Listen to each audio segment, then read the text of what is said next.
Hi guys, welcome back to my channel. So இன்னைக்கு நம்ம சேனல்ல முருங்கைப்பொடி சாதம் தான் எப்படி பண்ணலாம்ன்றத பார்க்க போறோம். என்னோட சேனல் சப்ஸ்கிரைப் பண்ணாம பார்த்துட்டு இருந்தீங்கன்னா சப்ஸ்கிரைப் பண்ணிட்டு பாருங்க. ஸோ ஃபஸ்ட்டு வந்து முருங்கைப்பொடி சாதத்துக்கு ஒரு கடாயில் கொஞ்சம் எண்ணெய் ஊற்றிட்டு கடுகு, சீரகம், உளுத்தம்பருப்பு, கடலைப்பருப்பு, நிலக்கடலைப்பருப்பு ஸோ இது மூணுத்தையும் போட்டுட்டு கொஞ்சம் கருவேப்பிலை, பச்சை மிளகாய் சேர்த்துருக்கேன். இதை வந்து நம்ம நல்லா ஃப்ரை பண்ணி எடுத்துக்கலாம்.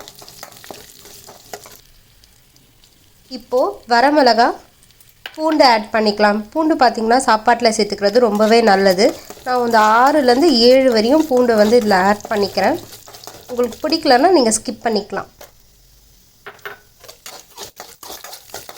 சேர்த்துட்டு நல்லா வதக்கி விட்டுக்கலாம்.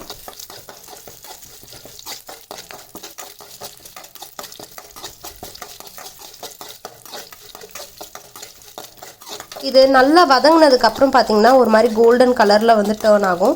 இந்த ஸ்டேஜில் இதில் வந்து ஒரு பெரிய சைஸ் வெங்காயத்தை கட் பண்ணி வச்சுருக்கேன், நல்லா மெல்லிஸாக. அதை வந்து இதில் நான் ஆட் பண்ணிக்கிறேன்.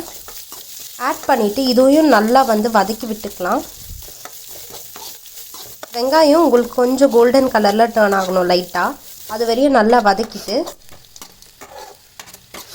இப்போது இதில் வந்து நம்ம மசாலா பொடி ஒன்று ஒன்றா சேர்க்க ஆரம்பிச்சிடலாம். நான் முதல்ல மல்லித்தூள் சேர்த்துருக்கேன், பெப்பர் ஆட் பண்ணுறேன், உப்பு ஆட் பண்ணிக்கலாம். ஆட் பண்ணிவிட்டு நல்லா ஒரு வாட்டி வதக்கிட்டு கொஞ்சம் பச்சை வாசனை போனதுக்கப்புறம் இதில் வந்து ஒரு 1/4 ஸ்பூன் அளவு மஞ்சள் பொடி ஆட் பண்ணிக்கலாம்.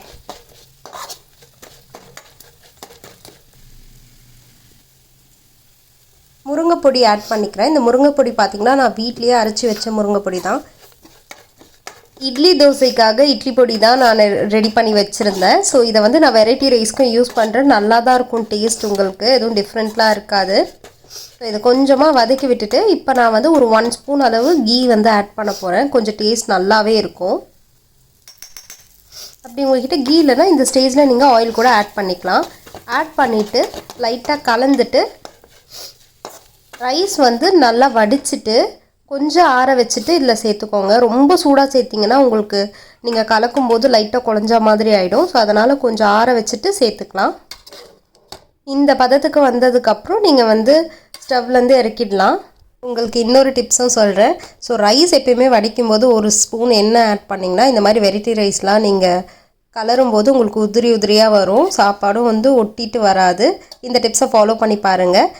இந்த ரைஸை வாரத்தில் 2 டைம் இல்லை 3 டைம் நீங்கள் சாப்பிட்டு வந்தீங்க, கண்டிப்பாக உங்களுக்கு வந்து ஹேர் ஃபால் ஆகவே ஆகாது. ஸோ ட்ரை பண்ணி பார்த்துட்டு கமெண்ட்ஸில் சொல்லுங்கள் எப்படி வந்துச்சுன்னு.